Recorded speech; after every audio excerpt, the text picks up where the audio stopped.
దేశంలో భయంకరమైన ఆర్థిక సునామీ రాబోతోంది.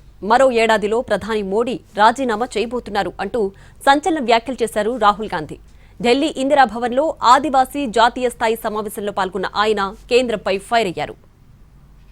आर्थिक सुनामी आ रही है, भयंकर आर्थिक सुनामी अब आ रही है। उसका कारण है कि हिंदुस्तान का जो प्रोटेक्शन का सिस्टम था, जो इंटरनेशनल इकोनॉमी से एक प्रकार से शॉक अब्जॉर्बर था, उसको बीजेपी ने हटा दिया है। तो एक तरफ से भयंकर आर्थिक सुनामी आ रही है, प्राइसेस बढ़ रही हैं, और ये अभी शुरुआत देखी है आपने। ऐसी इकोनॉमिक क्राइसिस आएगी हिंदुस्तान में जो आपने अपने लाइफ में नहीं देखी होगी। ये हो रहा है, इसको अब कोई रोक नहीं सकता है। दूसरी तरफ क्या हो, सिस्टम के अंदर इंस्टीट्यूशनल रिवोल्ट हो रहा है। तो आप सोचती हैं कि इलेक्शन कमीशन फुली कंट्रोल्ड है, वो 3 साल पहले फुली कंट्रोल्ड है।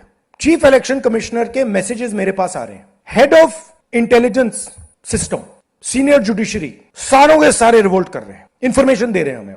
तो जो कंट्रोल का सिस्टम था एक तरफ से, वो कोलैप्स कर रहा है। और मैं आपको ये बता दूं कि मेरे पास इंफॉर्मेशन आ रही है, सिस्टम मुझे इंफॉर्मेशन दे रहा है, मोदी जी के बारे में, शाह जी के बारे में, उनके बेटों के बारे में, मिनिस्टर्स के बारे में, अजीत डोवल के बारे में पूरा इंफॉर्मेशन आया, धड़ाधड़ धड़ाधड़ धड़ाधड़ हमारे सिस्टम से ही आ रहा है। पहले हम फुल कंट्रोल स्टेज में थे, अब ये आउट ऑफ कंट्रोल जा रहा है इनके। मैं मोदी जी के पास जाता हूं, जब मीटिंग में जाता हूं, मैं आपको बताऊं, मेरे पास मोदी जी के पर इतना इंफॉर्मेशन है, मोदी जी जानते हैं, मैं भी जानता हूं। जब मैं उनसे मिलता हूं, भैया आंख में आंख लगाना रहा, हिलना पड़ता है, क्योंकि वो जानते हैं कि जिस सिस्टम को मैंने कंट्रोल किया था, वो सिस्टम कोलैप्स कर रहा है और पूरा इंफॉर्मेशन इसको दे रहा है। तो ये डायनामिक चल रही है। और आप देखना, मेरे अंदाजे से, मेरा असेसमेंट है, 1 साल के अंदर मोदी जी प्राइम मिनिस्टर नहीं होंगे।